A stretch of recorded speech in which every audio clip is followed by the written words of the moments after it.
함께 인사 나눕니다. 보고 싶었습니다. 우리는 한 가족입니다. 주일이 기다려졌습니다. 진짜입니까?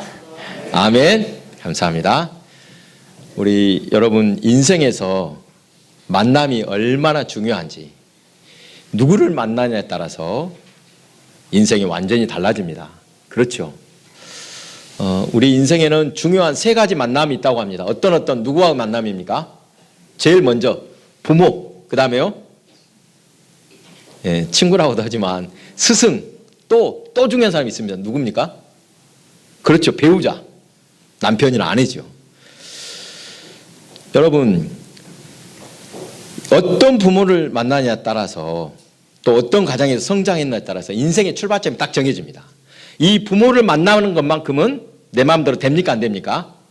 내가 선택할 수 없는 팔자, 그야말로 우리의 운명이라 하겠습니다. 다음으로 부모보다도 더 중요한 사람이 있다고 생각합니다. 누구와 만남일까요? 말씀 잘해야 됩니다. 누구와 만남이 더 중요합니까? 부모보다 더 중요합니다. 배우자의 만남 아니겠습니까? 배우자를 어떤 사람을 만나느냐, 평생 행복하게 살기 위해서 매우 중요한 조건입니다. 중국에 유명한 알리바바라는 이런 기업이 있는데 마웬이라는 회장이 있습니다. 그 회장이 아내하고 어머니하고 있다. 너 누구한테 더 잘할래 하니까 누구한테 잘해야 된다고 했겠습니까? 아내에게. 왜요? 어머니는 대충 해도 헌신적으로 나를 다 잘해줍니다. 그런데 아내는 어때요? 좀만 못해주면 가버립니다. 그리고 평생 나하고 같이 해주고 나를 함께 해줄 사람이 아내다. 그러니까 자기는 아내가 더 중요하다고 했습니다. 자, 마지막으로 어떤 스승을 만나느냐에 따라서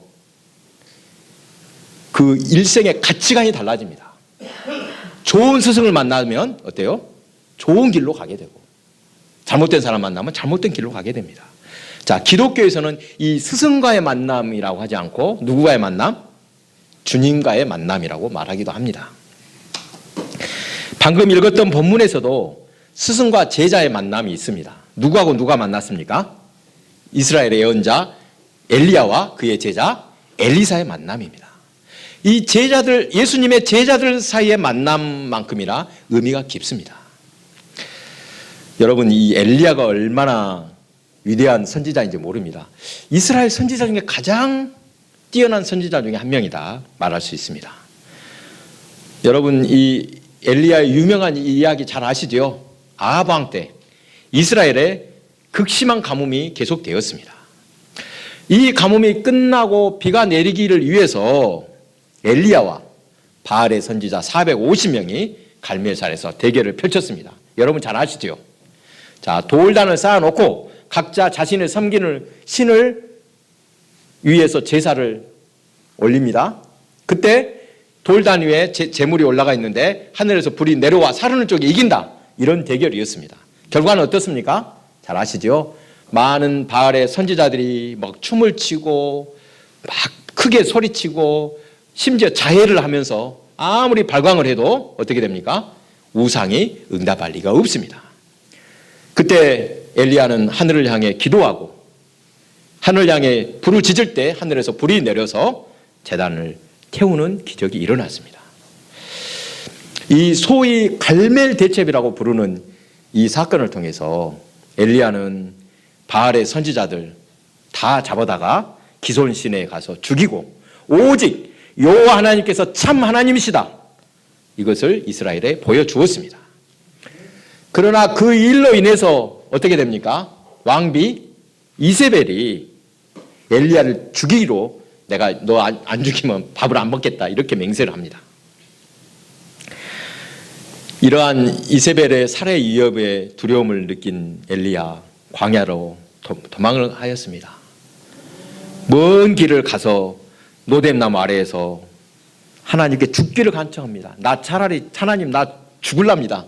나 데려가시오라고 얼마나 힘들었던지 그렇게 하소연했던, 이때 하나님이 뭐라고 하셨습니까? 엘리야야, 다 바알에게 무릎 꿇는 것이 아니다. 바알에게 무릎 꿇지 않는, 그리고 입 맞추지 않은 몇 명이 있다? 7,000명이 나무였다. 그렇게 말씀하시면서 네 뒤를 이어서 예언자를 세워라. 사밧의 아들 엘리사에게 기름을 부어서 네 제자를 삼아 선지자를 세우라고 말씀하셨습니다. 자, 그 말씀을 듣고 엘리야가 그곳을 떠나서 길을 가다가 누구를 만납니까? 엘리사와 마주쳤을 때 엘리사가 뭐하고 있었습니까? 12결의 소를 앞세우고 밭을 갈고 있었습니다. 12결이란 말은 엄청나게 큰 밭을 지금 갈고 있다는 뜻입니다. 자, 이 열왕기 상에서 보면 19장에 이런 내용이 나옵니다만 엘리야가 엘리사를 보고 지나갈 때 어떻게 합니까? 아무 말도 안 하고 어떻게 하죠? 자기 겉옷을 벗어서 그냥 툭 던져줍니다. 이 엘리야가 입은 외투가 어떤 옷이었을까? 아마 낙타 털옷으로 만든 이 망토 같은 것이었을 것이라고 합니다. 이 복음서에서 나오는 이 요한의 복장도 이와 똑같았습니다. 여러분, 세례 요한은 어떻게 모습을 그리고 있습니까? 어떻게 합니까? 낙타 털옷을 입고 음식은 메뚜기의 석청이다. 진짜 메뚜기하고 석청을 먹었습니까? 이 메뚜기라는 것은 지엄나무 열매를 은유적으로 이룹니다. 여러분, 지엄나무 열매 보셨습니까? 콩깍지처럼 생겨도 꼭 메뚜기처럼 생겼습니다. 이렇게 큽니다. 예, 이거는 구황식품이죠. 가물을 때나 어쩔 수 없이 사람이 먹기도 하는, 이렇게 한마디로 어쩔 수 없이 이걸 먹는 것입니다. 그리고 석청은요, 돌에서 왔다 벌꿀 돌에서 깬 것이 아니라 돌틈에 떨어져 있는 대추야자 열매를 가리킵니다. 자, 한마디로 세례 요한은 어떤 삶을 살았다? 청빈하게, 또 금욕주의자로 살았다는 것을 알 수 있습니다. 예수님 시대의 사람들은 요한의 복장을 보고 누가 떠올랐다고요? 아, 이 사람 엘리야 아닐까? 한눈에 떠올렸다는 것입니다. 그리고 또 하나, 당시 이 선지자들이 자기 후계자들에게 자기가 입던 외투를 벗어서 주었다. 이것은 일종의 주술적인 의미가 담겨 있습니다. 무슨 뜻입니까? 내 옷을 벗어서 너한테 딱 입혀주면 그 옷을 통해서 무엇이 된다? 내 인품이라든지 내 능력이 너한테 다 전해진다. 이렇게 믿었던 것입니다. 이 본문 14절에서 엘리사가 엘리야의 겉옷으로 요단강물을 칠 때 어떻게 됩니까? 강물이 좌우로 갈라졌습니다. 아하, 이 능력이 자기한테 왔다는 것입니다. 이것은 모세가 지팡이를 들고 바다 위로 팔을 벌리자 홍해가 갈라졌던 사건과 똑같습니다. 열왕기상 19장 19절에서 20절 말씀입니다. 제가 읽어봅니다. 엘리야가 거기서 떠나 사밧의 아들 엘리사를 만나니 그가 12결의소를 앞세우고 밭을 가는데 자기는 12째 결의소와 함께 있더라. 엘리야가 그리로 건너가서 겉옷을 그의 위에 던졌더니 그가 소를 버리고 엘리야에게로 달려가서 이르되 청하건대 나를 내 부모와 입맞추게 하소서. 그리한 후에 내가 당신을 따르리이다. 엘리야가 그에게 이르되 돌아가라. 내가 네게 어떻게 행하였느냐 하니라. 자, 여러분 잘 보십시오. 엘리야가 외투를 던져 주었을 때 엘리사는 무엇을 알았어요? 아, 나를 제자로 부르시는구나. 곧바로 알았습니다. 그리고 그 소를 다 버려두고 엘리야에게 달려와서 말합니다. 뭐라고 했다고요? 아버지하고 어머니에게 나 작별 인사만 하고 선생님 따르겠습니다. 여러분, 지금 엘리사가 말하는 말이 틀린 말이 있습니까? 당연히 그런 반응할 만합니다. 그렇지요. 아니, 모든 것을 버려두고 이제 엘리야를 적극적으로 따라 나설 터인데 바로 그러기 직전에 내 부모한테는 작별 인사해야 되지 않겠습니까? 이것이 자식된 도리입니다. 그렇죠. 이것은 허락할 만합니다. 그런데 엘리야가 뭐라고 합니까? 엘리야가 아까 말했던 것이 섭섭한 말입니다. 가라, 돌아가라. 내가 너한테 뭘 하겠다는데 너 그렇게 하느냐? 아주 시큰둥한 반응을 보였다는 것입니다. 부모를 생각하는 마음에 그렇게 했던 말인데 참 엘리야 무정하네. 부모한테 인사 좀 하고 온다 했더니 내 이놈, 내가 너하고 상관없다. 쌩 가는 것과 똑같다는 것입니다. 그런데 이 이야기는 복음서에서 예수님을 따르기 전 조건을 내세웠던 사람들과 그 사람들에게 예수님이 반응했던 것과 똑같습니다. 자, 예수님이 길을 가시다가 어떤 사람을 만나서 나를 따라오라 이렇게 말씀하십니다. 이때는 스스로 나선 것이 아니라 예수님이 지명하여서 부르신 것입니다. 그러자 그 사람이 뭐라고 합니까? 첫 번째는 내가 먼저 가서 아버지를 장례를 치르도록 해 주십시오. 이렇게 말했는데 그때 예수님이 또 뭐라고 대답하셨습니까? 죽은 사람들을, 그렇죠, 장사하는 일 죽은 사람들에게 맡겨두고 너는 가서 하나님의 나라를 전파하라 이렇게 말씀하십니다. 여러분, 아버지 장례 치르는 일 자식으로서 당연히 해야 할 것입니다. 그렇죠. 하나님 나라를 전하는 것도 중요하지만 자식의 도리 다하는 것 중요한 일입니다. 특별히 부모 경경은 십계명 제5계명에서도 분명히 나와 있습니다. 이상과 내상에서 보상이 약속되어 있는 중요한 말씀입니다. 그래서 그는 먼저 율법을 지키고 난 다음에 예수님을 따르겠다고 말한 것입니다. 그런데 예수님이 뭐라고 하셨다고요? 야, 죽은 사람은 죽은 사람한테 장사를 하라고 하고 너는 나를 따르라. 그것이 아무리 위대한 율법이라 할지라도 예수님과 부름받은 사람들의 사이를 가로막는 것이 있다면 그것을 단번에 버리고 속히 예수님을 따르라 요청하신 것입니다. 물론 예수님이 부르실 때 모든 율법과 제도와 충돌하는 것은 아닙니다. 그렇죠. 그러나 예수님의 말씀에 대한 순종이 우리의 현실적인 상황, 또 법이라든지 관습 또는 우리의 욕구나 이런 것과 충돌할 때, 갈등이 일어날 때 우리는 어떻게 해야 된다? 이럴 때 우리가 먼저 해야 될 것을 분명히 판단하는 것입니다. 주님이 먼저라는 것입니다. 사실 이것은 쉽지 않은 일이기도 합니다. 여러분, 이 예수님을 제자로 삼을 때 또 한 사람이 또 나오지요. 다른 한 사람은 스스로 나 주님을 따르겠습니다 이렇게 나선 사람이 있었습니다. 그런데 그 사람이 또 조건을 달려 뭐라고 합니까? 주님, 내가 주님을 따르겠습니다. 그러나 먼저 무엇부터 하겠습니다? 집에 가서 식구들에게 작별 인사하고 오겠습니다. 허락해 주십시오. 조건을 달았습니다. 이거 별것 아닌 것 같은데 예수님께서 그렇게 여기지 않으셨던 것 같습니다. 뭐라고 하십니까? 그때 나온 말씀이 바로 누구든지 손에 쟁기를 잡고 뒤를 돌아보는 사람은 하나님 나라에 합당하지 않다 말씀하셨습니다. 여러분, 손에 쟁기를 잡고 뒤를 돌아보는 사람 어떤 사람입니까? 쟁기 지려본 사람 알지요?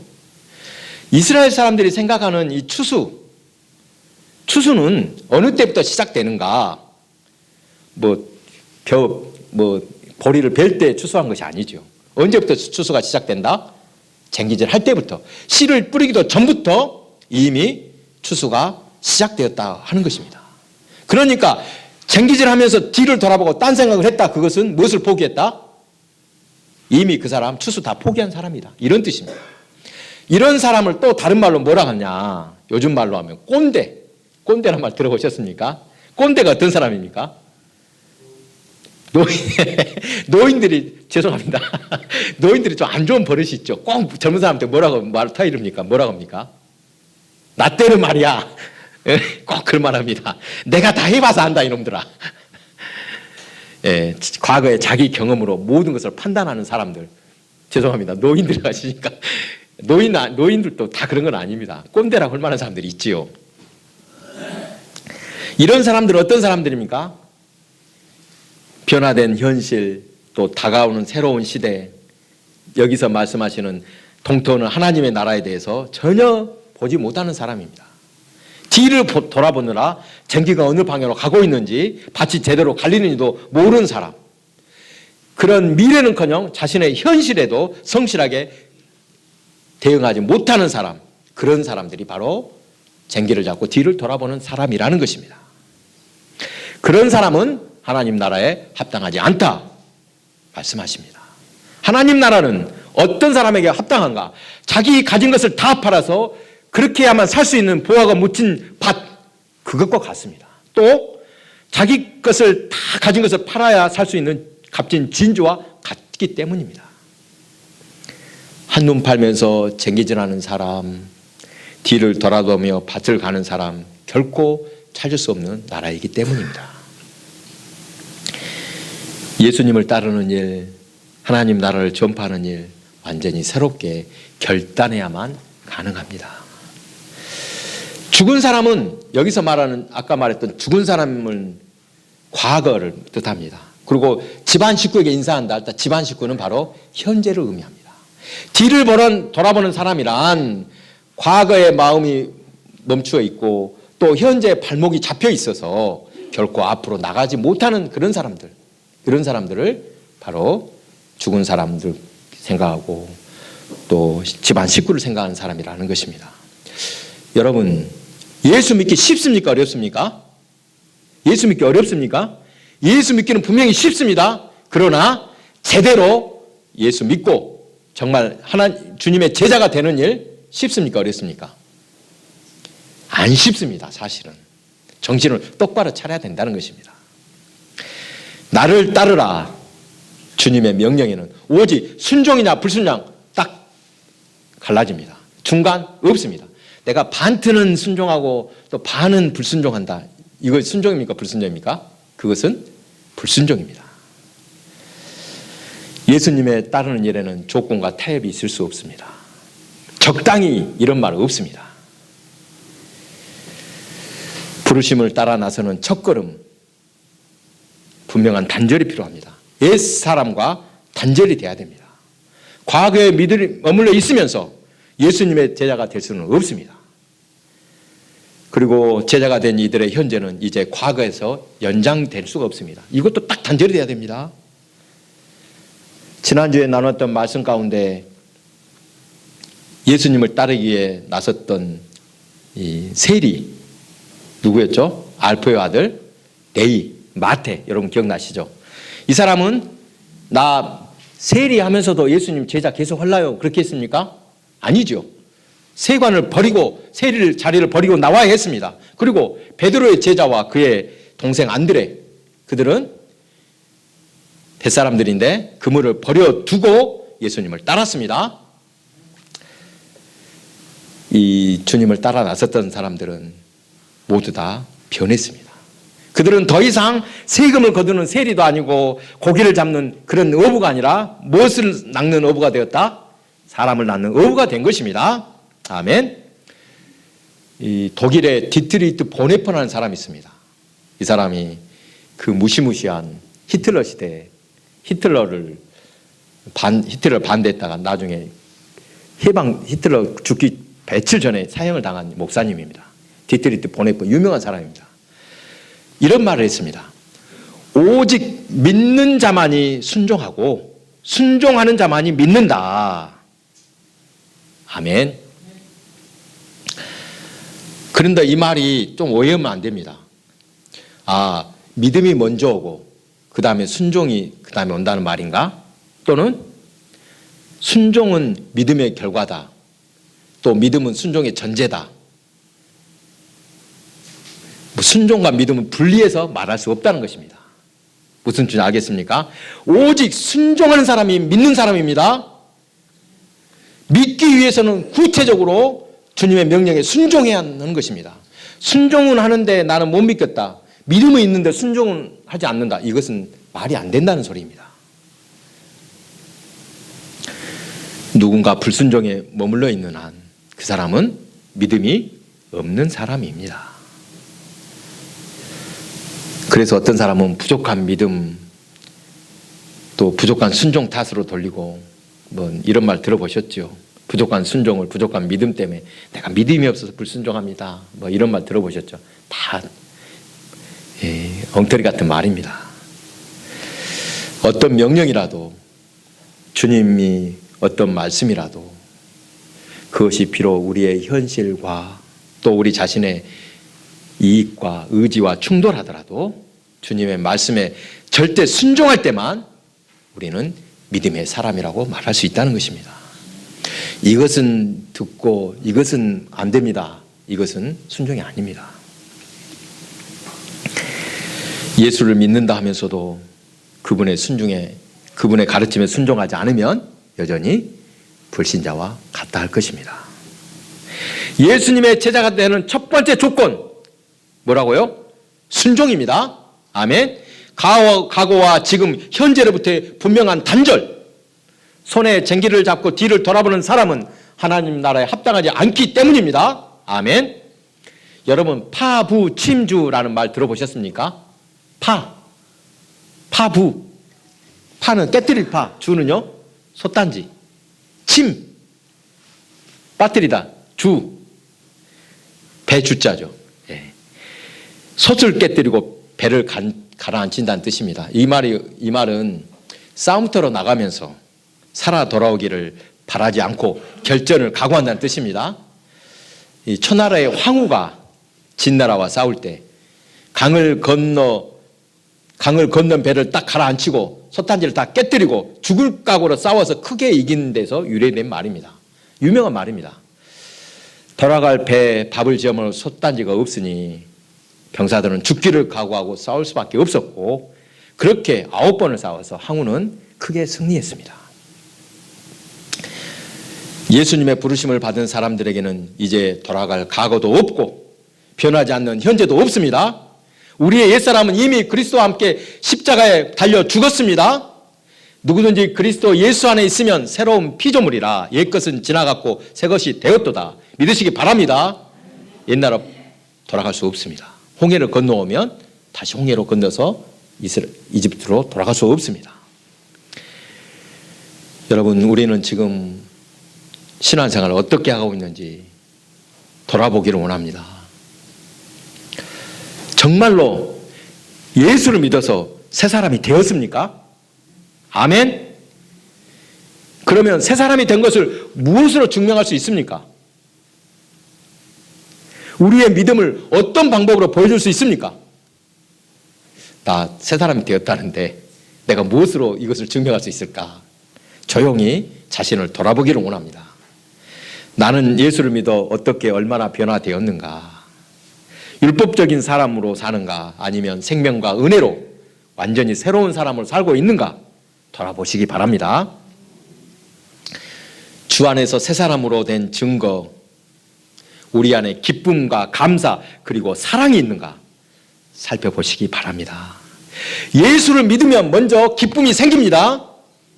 주님이 주시는 기쁨, 세상이 주는 것과 다르죠. 세상 사람들은 환경에 따라서 기쁘냐 슬프냐 나눠집니다. 그러나 우리는 환경에 따라서가 아닙니다. 늘 기뻐할 수 있습니다. 어떤 환경에서 기뻐할 수 있는 믿음을 주셨습니다. 왜 그럴 수 있는가? 이미 우리는 승리한 인생을 살고 있음을 믿기 때문에 마음에 평화가 있고 마음에 기쁨이 있는 것입니다. 여유가 있는 것입니다. 그래서 늘 감사하는 삶을 살게 됩니다.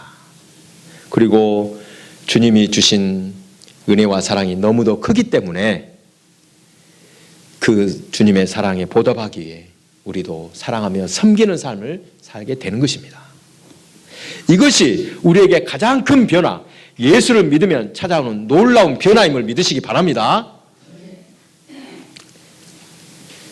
세상 많고 많은 사람들, 그 사람들 인생을 가만히 들어보면 다 제각기 사연이 있습니다. 다 다릅니다. 여러분 각자에게 주어진 삶을 한번 보십시오. 나는 완전히 만족합니다. 이런 사람 있습니까? 이것저것 부족하고 아쉬운 것이 너무도 많습니다. 야, 나는 좀만 더 건강했으면 좋았을 것인데. 그런 말 많이 하죠. 내가 좀만 더 여유롭게 살면 얼마나 좋았을까? 또 내가 힘 있는 사람이라면 얼마나 좋을까? 이렇게 자신의 삶을 전적으로 만족하면서 사는 사람 얼마나 있겠습니까? 여러분 돈 많은 재벌들은 걱정 없을 것 같습니까? 야, 저 사람은 떵떵거리는 부자는 나는 부러워. 저 사람만 같으면 좋겠다. 마찬가지입니다. 옛말에 천석군은 몇 가지 걱정이 있다? 천석군은 1000가지의 걱정, 만석군은 10,000가지의 걱정을 짊어지고 산다고 했습니다. 사랑하는 교회 여러분, 오늘 이 순간, 오늘이 얼마나 소중한지 모릅니다. 여러분 오늘 살아있음에 감사하시기 바랍니다. 제가 전에도 한번 설교 때 말했던 이 호스피스 병동에 있었다는 분, 고향 집사님 제가 신방했다는 이야기 했죠. 그분이 2달이 넘도록 호스피스 병동에 있다가 지난주에 돌아가셨습니다. 소천하셨습니다. 제가 이번 주죠. 그러니까 지난주 주일날 월요일날 내가 다녀왔는데, 여러분 하루하루가 얼마나 소중한지 모릅니다. 오늘은 어제 세상을 떠난 사람이 그토록 갈망했던, 정말 하루만 더 살았으면 좋겠다 했던 그 하루 아니겠습니까? 주님께서 허락하신 오늘 이 하루가 얼마나 소중하고 또 신비로운지 모릅니다. 우리 주 예수님께서 지금 이 순간, 이 소중한 시간에 여러분을 초청하셨습니다. 너와 함께 참된 생명의 길을 가자. 이렇게 우리를 부르실 때 곧바로 응답하셔서 주님이 주시는 기쁨과 평화를 날마다 누리는 복된 삶 사시기 바랍니다.